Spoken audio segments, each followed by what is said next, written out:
iba a decir franquista, pero no lo voy a decir porque no se va a enfadar nadie conmigo, pero demasiado igual que antes, no sé si... Demasiado igual que antes, ¿no? En lo sustancial, que serían los métodos de comunicación, las jerarquizaciones que existen entre profesores, en fin, las cuestiones básicas serían... Bueno, entonces, ¿qué es, por lo tanto, la nueva democracia en el caso de Subirás? Pues fundamentalmente bienestar económico, es decir, el desarrollo de un proceso económico que ahora, dramáticamente, muchos años después, se cuestiona. Un desarrollo industrial y productivo caótico, un urbanismo salvaje, con un deterioro del medio ambiente, la construcción de las ciudades extremadamente grandes y, sobre todo, un cambio de las formas de vida, en la cual aparece la posmodernidad, los media, un desarrollo de los media, lo que sería la publicidad y la suavización de todos los dispositivos de control que han operado en el franquismo. El franquismo es un sistema muy duro, no es un sistema político para la gente joven que no lo hayáis vivido, sino es un sistema muy duro en el cual la familia, la iglesia, toda una serie de dispositivos autoritarios ejercen una presión terrible sobre la vida cotidiana de los que hemos sido jóvenes en el franquismo. Entonces, todo eso se suaviza extraordinariamente, aparece un hedonismo de masas, con lo cual se va a dibujar un conflicto que viene a estar presente, en el cual sería entre las feministas y la Iglesia, que sería un conflicto que adquiere una centralidad total en torno a la cuestión del hedonismo, y entre izquierda y derecha en torno al botellón, a cuestiones que aparecen críticas. Todo eso va a tener una centralidad en toda la democracia española, que sea una centralidad que muestra de nuevo, perdón la palabra, el descentramiento del proyecto. Bueno, entonces, una cuestión fundamental sería que Subirás plantea la degradación en la democracia, no solamente el cambio, sino la degradación de la educación. Entonces, la educación en general aumenta cuantitativamente, aumentan los dispositivos aumentan los edificios, los profesores, en fin, todo el aparato de educación se desarrolla extraordinariamente, pero la transmisión de información sigue siendo por métodos tradicionales, los contenidos serían, no quiero contar de dónde ejerzo las cosas porque no sé, o sea, sería una cuestión que mucho más allá de la palabra bloqueo, no sé si, yo por ejemplo, viajo al presente un momento en el presente actual, en el cual se están derrumbando las bases del bienestar, es un conflicto relativamente histórico. Mi pronóstico personal, por ejemplo, sería que esto sería, el pronóstico que yo hago, esto sería un país como Hungría o como Checoslovaquia, con la caída del comunismo, es decir, que 2 o 3 generaciones lo van a pagar gravemente, no sé si gravemente 2 o 3 generaciones. Entonces, en un acontecimiento así, existe un silencio general, que es un elemento que toma Subirás, de nuevo del pasado, que sería de lo que se llama inteligencia, intelectuales, clásicos, un silencio clamoroso, como en el presente, un silencio terrible. Me voy a parar aquí porque es un silencio terrible. Nadie habla en la universidad, por ejemplo. ¿Qué es eso? Nadie. Es un silencio terrible, no hay ningún pronunciamiento, ninguna discusión, ni matices, nada. ¿Qué pasa? No sé si a los jueces nos tocan, salimos a la calle los jueces, no sé si... Entonces, se multiplican conflictos parciales, pero no existe una inteligencia que genere un proyecto general. ¿Qué sociedad es esta? ¿Qué proyecto es esto? Bueno, todo eso lo trata muy bien para toda la época Subirás. Entonces,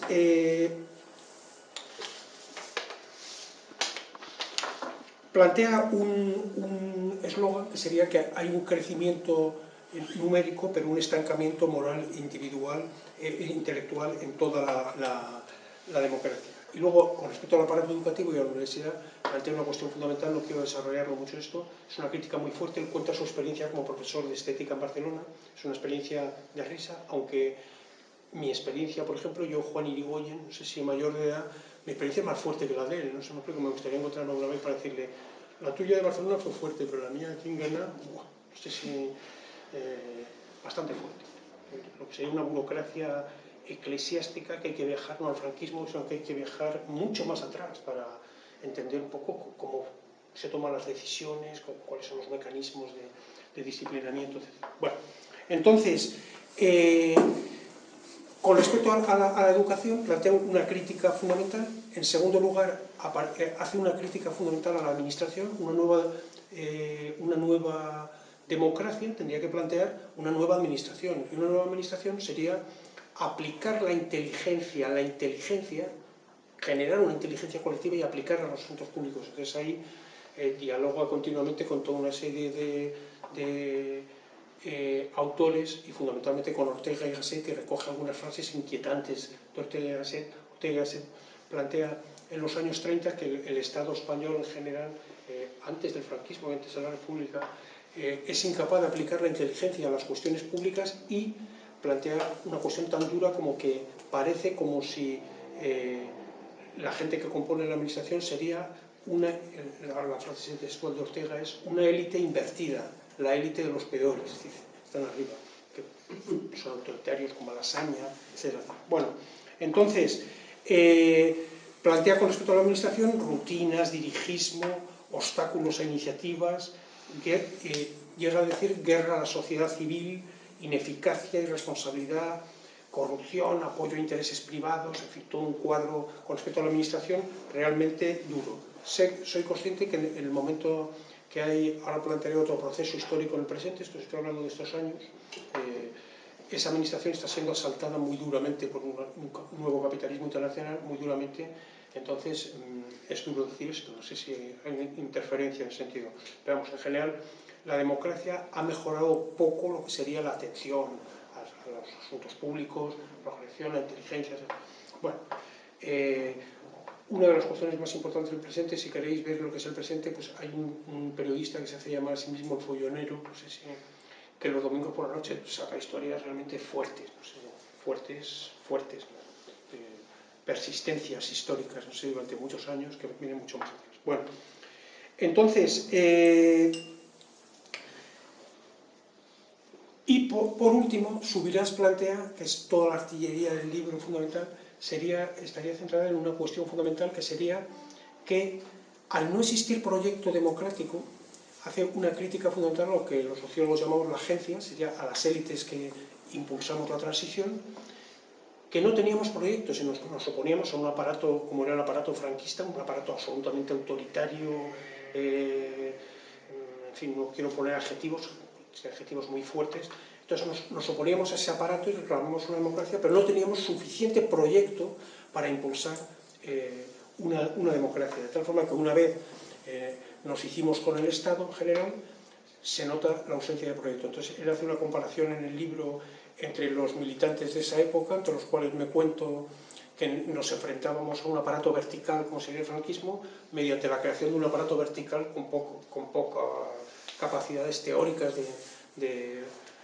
y lo compara con los alemanes, los conflictos de estudiantes alemanes de la época, en los cuales pues, desarrollan luchas contra ciertos tipos de subjetividad, se plantean generar cuestiones alternativas en la sexualidad, en la información, las relaciones, en la vida, en el medio ambiente, en la ciudad. En fin, es una comparación, son páginas relativamente terribles para el que hemos vivido esa época. Entonces, Estado autoritario, ¿qué quiere decir? Pues un Estado que habiendo elecciones, habiendo partidos políticos, funciona con esta pauta que he dicho, yo que es un marciano, ahora dime una frase sobre España, diría, pues el que gana las elecciones, una vez ha ganado las elecciones, se sonríe y dice, he ganado, no sé si ahora vais a saber lo que es bueno, no voy a dialogar con nadie, voy a imponer el programa, esto ahora, antes y después.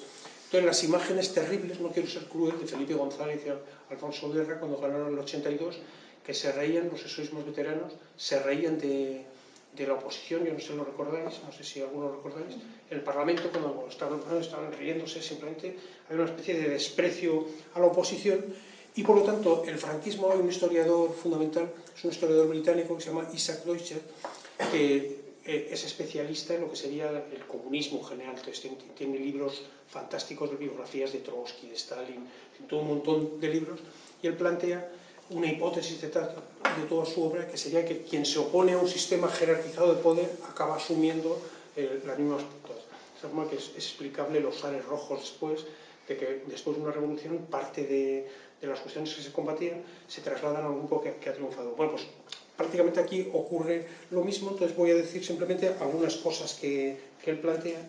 Desprecio a la oposición, ausencia de diálogo con la sociedad civil, monopolio de información, uso de las televisiones, control de las instituciones jurídicas, colonización de todas las grandes instituciones y construcción de facto de un partido único, no sé si un partido único.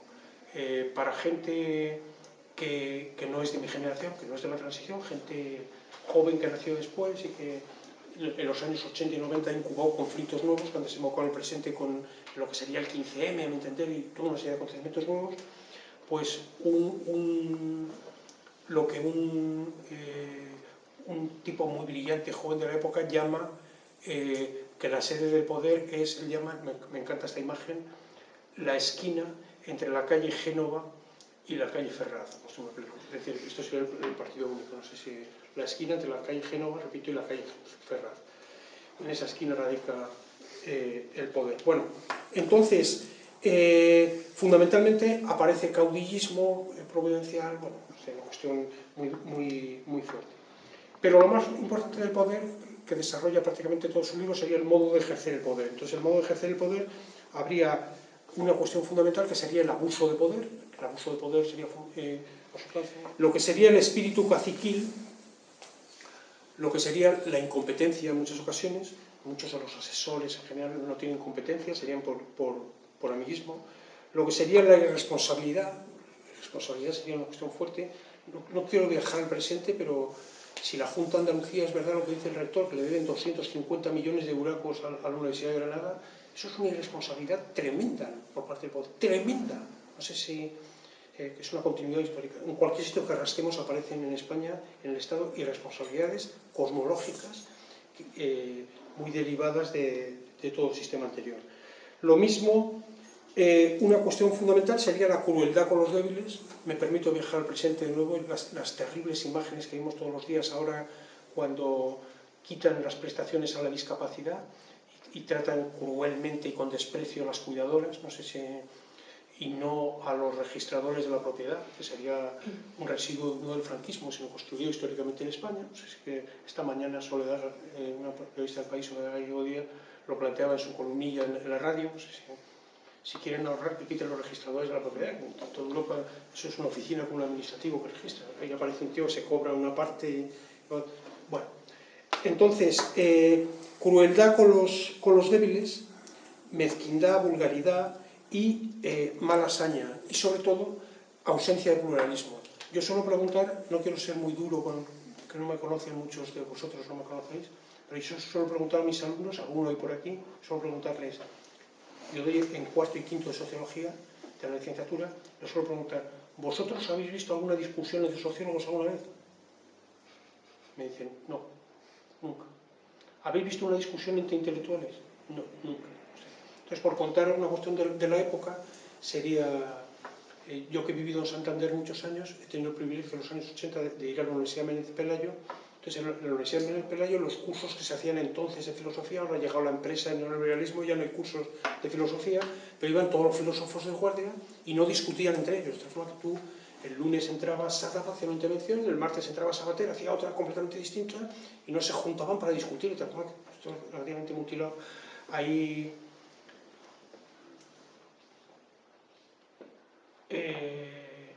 aprendí lo que era un relator, un argentino, un tal Norberto Chávez, que aparecía de la época, nos fascinaba mucho a nosotros, que era un relator que el jueves nos contaba las discusiones implícitas que había entre porque los ponentes no discutían, entonces nos contaba esa cuestión. Todo eso se ha transferido a lo que sería la universidad. No hay ninguna discusión. En ciencias sociales, ninguna discusión. Yo, por ejemplo, soy sociólogo y en este momento se acaba de realizarse un congreso de sociología en Cádiz. En el momento que está en cuestión el bienestar, simplemente que hay una remodelación brusca del Estado, ¿sabéis cómo se llama el congreso? ¿Cómo se llamaba? Que se celebra en Cádiz. La Constitución de la Sociedad. Decían, Juan, ¿tú vas a ir? No. ¿Cómo voy a ir a un congreso que se llama la Constitución de la Sociedad?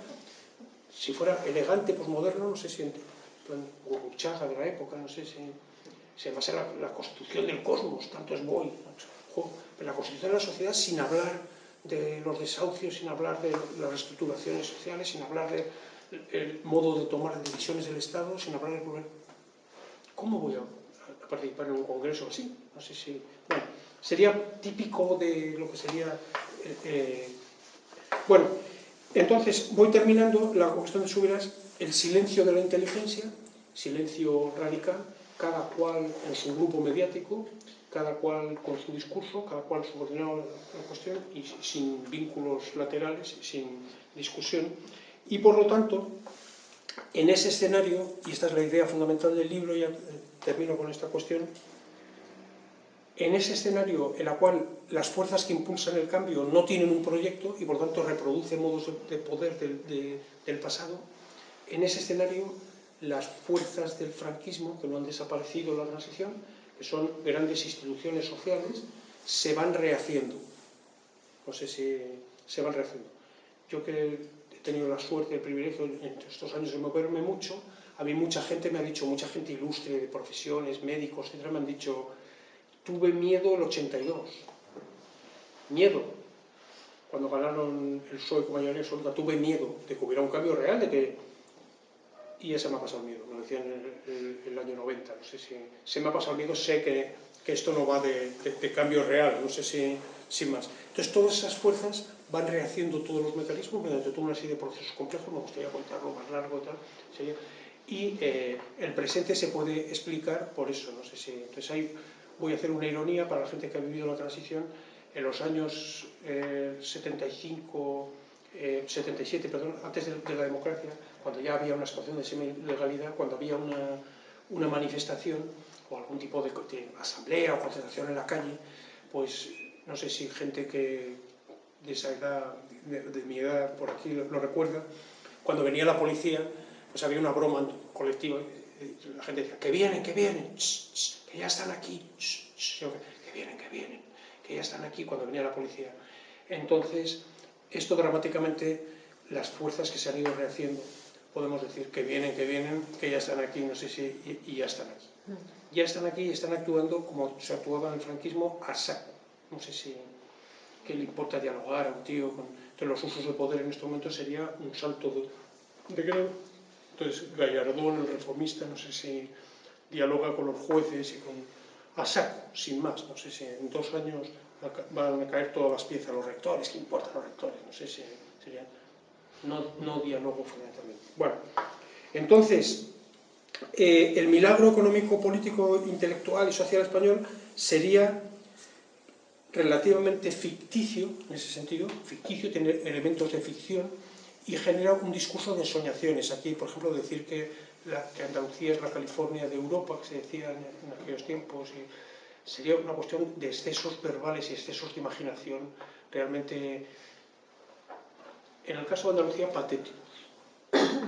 Entonces, este sería un poco el cuadro que pinta Subirats, que termina en un vacío político, lo que sería un vacío político, un vacío social y un vacío intelectual, y la extinción de una ola transversal de los que vivimos esos años, una ola hacia el cambio extremadamente importante que existía transversal en la sociedad española. Cualquier cosa que planteases, no sé si recordáis lo que fue alguien el conflicto de la colza. El conflicto de la colza, un conflicto típico de salud pública y que inmediatamente congrega periódicos, fuerzas, congrega toda una corriente plural heterogénea de gente que empuja hacia controles, etc. Bien, entonces, el cambio, por lo tanto, dice Subirats, se agota, el cambio histórico en España se agota en la reorganización del Estado y en la generación de cuotas de bienestar mayores y en la suavización de los controles sociales, que son importantes. No sé si yo, por ejemplo, discutiría con Subirats lo que él llama consumo. El consumo sería la única forma, en el caso de España, la única forma de resarcirse con respecto al pasado. No sé si que la gente ha sido pobre, ha pasado hambre, frío, etc. En estos momentos el consumo significa una forma de... Bueno, entonces, el pronóstico de Subirats sería que en los años 90 el techo histórico de la democracia española tiene un techo histórico y por lo tanto que el futuro, dice él, sería sombrío, y él pronostica que a partir de ahí habría un proceso de desintegración social y un proceso de cansancio, de pasotismo, etc. Bueno, entonces, resumo y termino con la cuestión de lo que plantea el libro. Lo que viene a plantear el libro, de nuevo en una frase, por sintetizarlo, es: la democracia española es la democracia de los edificios, de los aves de alta velocidad, de lo que ahora en el presente, ahora voy a ir en el presente y voy a hacer una lectura del presente, sería lo que llaman algunos lúcidos el desvarío de la clase dirigente española. Desvarío. El desvarío sería el problema de Granada, no es que haya un tren de alta velocidad, ni edificios, no sé qué, no sé si no es eso. Es que haya capacidad para emprender proyectos serios en actividades productivas, no sé si no sé si generamos o no, somos capaces de generar una sociedad de actividades. ¿Qué tren de alta velocidad? Iba a decir ni pollas, que es muy granadino, pero no lo diré. Yo no sé si os queda claro un poco la idea de Subirás. Muy poco cambio en las organizaciones, la universidad se parece mucho a la pasada, la enseñanza se parece mucho a la pasada, jerarquías entre profesores, feudos, desarticulación, falta de diálogo. Bueno, yo vivo en sociología, en fin, contaría cosas. Es patético, no tenemos ningún diálogo con los antropólogos serían enemigos, no sé si una frontera, tal. Y con los historiadores tampoco, con los de políticas tampoco, cada cual a lo suyo. El Roto, que sería uno de los analistas del presente más fuertes, tiene una viñeta que dice: cada uno lo suyo, qué gran proyecto colectivo. No sé si sintetiza muy bien lo que sería. Entonces, desde el presente, para terminar, desde el presente, ¿qué la propuesta de Subirás se ha cumplido o no se ha cumplido? ¿Qué es lo que ocurre? Bueno, entonces, está claro que una parte fundamental de los pronósticos de Subirás trágicamente se han cumplido en el presente, una parte fundamental. Es decir, que podemos decir, o podemos afirmar, que la democracia o el proceso democrático no ha ido a mejor, sino que al final ha terminado en peor. A mí me parece los cuadros que vivimos en estos momentos de cómo se actúa, no sé si el desprecio, por ejemplo, hay un tipo que suministra imágenes maravillosas, que es el ministro Wert. No sé si